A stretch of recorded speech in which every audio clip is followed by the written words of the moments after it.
Next up in Arrow's 4 Film Noir Classics Volume 2 set is 1950's The Sleeping City, starring Richard Conte. And this was another one that just starts off with a, well, literal bang. I suppose we have a hospital. A young doctor is taking a break. When he is outside, just wandering along, having a smoke, someone shoots him in the head and he is dead.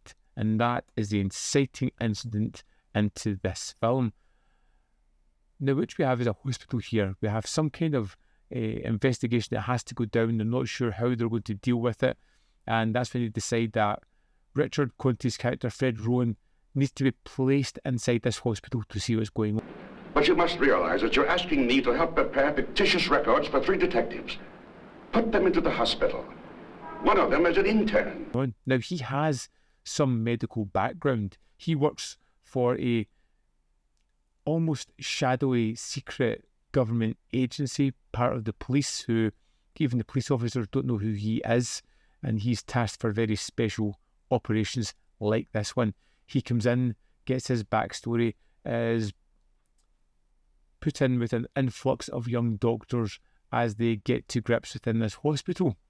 But he's warned never to really help patients or get involved with patients, but just to stay on the sidelines, always looking for proper medical help, but just try and blend in and find out what's going on. And it's wonderful because it works on so many levels. I've got to go to work. There now, it's a young fellow worth keeping your eye on.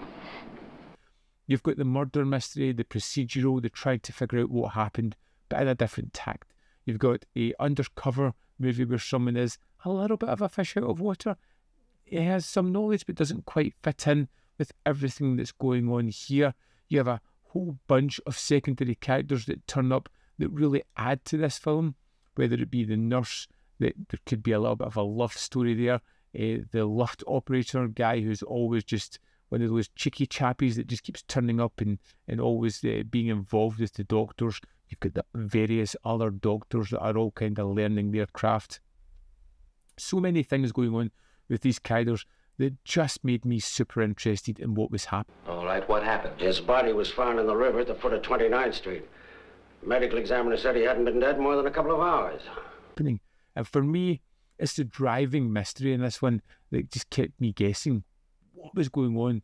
Why was it going on? And as it slowly unravels, though it's not wholly surprising, I like the way it unravels. I like the way we get the information that constantly keeps the story at the forefront of our minds, where we see the characters, we see possible love interests happening, we see characters having complete breakdowns under the pressure of this medical job, and it feels like a film that, yes, is entertaining, that has great characters and moments, but has something to say about the medical world and the people working in it as well. And I feel as if this is all rounded out really well when it gets to the finale, the reveal, and everything that's going on. As soon as I save up 20,000 bucks to set myself up, I'm out of here like a shot.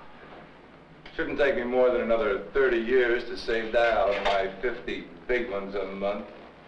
Although it's a police procedural with police characters, it feels very much like a medical drama thriller as well because of that situation. Very much in noir, very much fun, great performance by Richard Conte. I thought was great. You even get a little introduction at the start for him, which I loved, as he just talks about this film, where it was shot, the people he kind of took inspiration from. Did it need to be there? No, I don't care. It was just a fun addition to this film.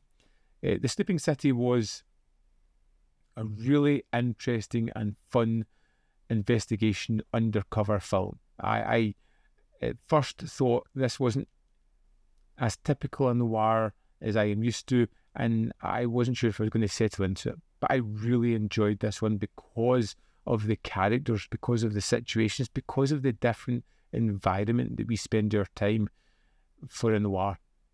Great. That's 2 for 2 for me. I loved The Sleeping City. I thought it was terrific. I think I may have preferred it to The Suspect, which I thought was a good start to this set.